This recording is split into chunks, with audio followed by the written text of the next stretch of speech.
A Suca, la zucca, verdura di stagione, a Fortaia fatta con i vovi, frittata con le uova, a Colmegna il tetto, il barattolo, il bandotto nel veronese e il condotto alla chioggia. Sono solo alcuni dei vocaboli della lingua veneta presenti nel dizionario Imparare il Veneto che il comune di Limina consegnerà ai 230 ragazzi che frequentano la scuola media.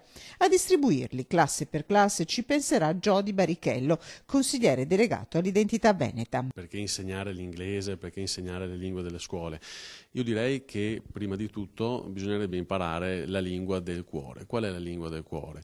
Il veneto è la lingua dei nostri nonni che hanno combattuto 2 guerre, di chi prima dei nostri nonni ha combattuto a Lepanto. Conoscere la storia del Veneto, conservare la lingua di un popolo di mercanti, abili artigiani e industriali, non un barboso trattato di storia, ma un volumetto agile e ricco di contenuti. C'è un po' di tutto, quindi si insegna proprio ai ragazzi le varie parti anche della casa, il bagno, la cucina, il tineo, che sarebbe il salotto.